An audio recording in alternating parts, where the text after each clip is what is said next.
So to close out my Sylvester Stallone double feature, I'm taking a look at this lower profile but still very high tension, high quality, gritty cop thriller co-starring Rutger Hauer and Billy D. Williams. This is 1981's Nighthawks.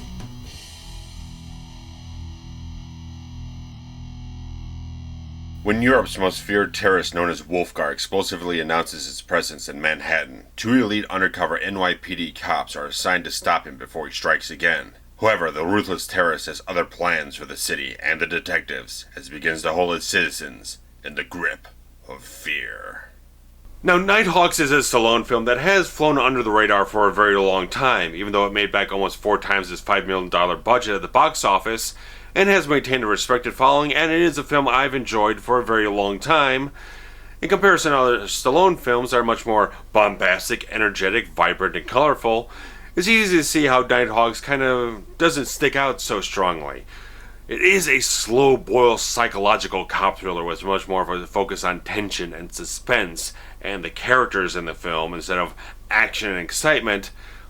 Bruce Malmuth, who is the director of this film, who also did the Seagal film Hard to Kill, did a very good job in this thing that, even though it's 1981, there's still a couple years bleed over there in the early 80s from the late 70s style. This definitely has all the aesthetics of a 1970s cop thriller with the earth tone fashions, the Stallone sort of Al Pacino Serpico beard, the funky streetwise vibe music in the film. Just has every sort of aesthetic that you'd want from a 70s type of cop thriller, and that very much is expected considering this was originally developed as sort of the French Connection 3.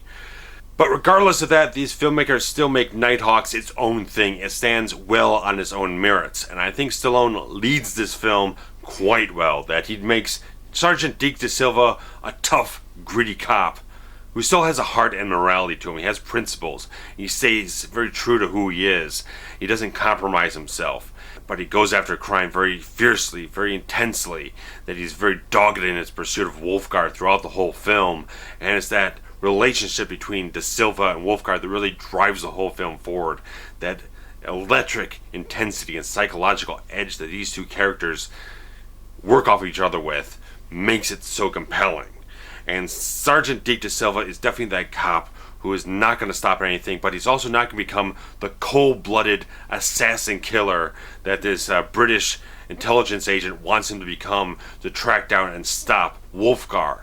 So you got this great character of Da Silva who's writing that line, who's going to do things his own way, but he's going to still do a solid job as a New York cop, and he works so very well in Stallone's hands. He does a really solid, exceptional job in this role. And as Da Silva's partner, Sergeant Matthew Fox, Billy D. Williams completely holds his own throughout the whole film. And the good thing is that Fox is that bit of a contrast character to Da Silva, that is that character who's going to be able to ground and focus his much more passionate partner who can kind of go off the handle a little bit, just kind of be a little bit more heated and everything. And Fox is that great character who's a little bit more lighter, a little bit more flexible. You can create that great dynamic between the two characters that just really, really works in the classic type of ways, like a Crockett and Tubbs later on, or the Riggs and Murtaugh type of dynamic. Just creates that great sort of contrasting dynamic that creates a great sense of friction and chemistry and charisma between two great actors.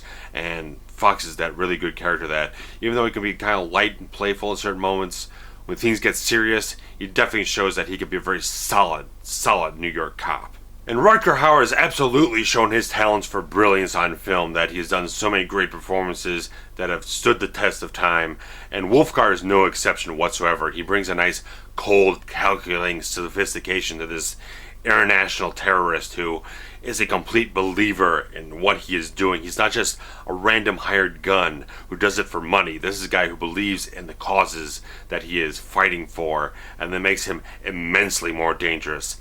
And Rutger Hauer just does such a fantastic, chilling portrayal in this film that just sparks off that great psychological edge that I spoke of earlier, that the whole film rides on that. And I think you had anyone else in this role, it would not work nearly as well, because this is just exactly where Rutger Hauer excels, whether it's Roy Batty or it's John Ryder. He's done such a great portrayal of these much more deep psychological characters, very complex ones, and Wolfgar just has that great, dangerous, psychological mind game going on through the whole film that once he gets kind of entangled with De Silva, once he knows De Silva's that dogged adversary, it no longer becomes just about terrorism or a political agenda for Wolfgar.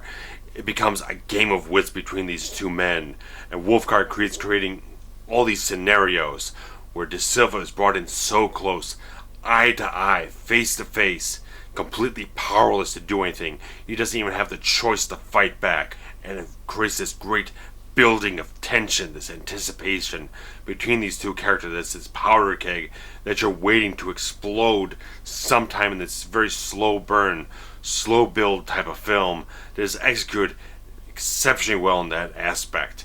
Now, there are some exciting sequences. There are a couple of chase sequences, but there's not a lot of action in the film.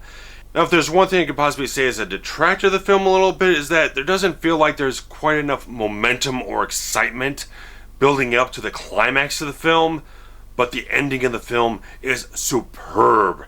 There's a great sense of suspense and imminent peril in this whole thing that is executed remarkably well. There's some great visuals, there's great edge of your seat, tight as a wire tension in this climax of the film.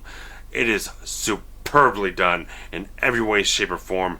Greatly shot, greatly edited, it has a great payoff. It's one of the most memorable things about this whole film. Now, possibly for a modern audience, the ending might not be as climactic as it could be, but for 1981, I think Nighthawks holds up very well. I think it's a very well executed film that might not be as intensified as you might want it to be. It might not have as much substance in the narrative as it could have, but I think it's a very solid one that is a bit of a unique thing in Stallone's filmography, that it has that very solid 1970s aesthetic, which I very much like. I like that unique quality to it in his filmography. I think it's very well edited. I think it's well directed by Bruce Malmuth, who, again, only did a couple of little things here and there, never really had a big breakout hit, which is unfortunate, but you can kind of see that he didn't quite have as much punch to his direction style as he possibly could have to really break through into a big hit type of thing. But regardless of all that, Nighthawks is a film I would definitely recommend. Whether you're a Stallone fan, whether you're not a Stallone fan, I think it is a very good film, especially if you're a Rutger Hauer fan. This is definitely a film you should see because it predates Hitcher, it predates Blade Runner, and it's a very excellent performance from him. And there are a lot of good Stallone films out there, but I think this is definitely one that gets overlooked a lot for certain reasons, but definitely should not be overlooked for very good reasons. So, if you have any opinions on Nighthawks yourself, post them down below in the comments. Hit some like buttons, again, spread some links around. And I know I requested before, but if you have a favorite Stallone film, mine is Rocky 3. I love Rocky 3. I love Eye of the Tiger. That movie just puts me in a really solid, sort of inspirational, kind of go-get-em type of mood. I love Rocky 3. What's your favorite Rocky film or whatnot? So I'll cut it off here. You get on with the rest of your day. And thank you for checking out RavensFilm movie reviews. I'll be back shortly. Bye.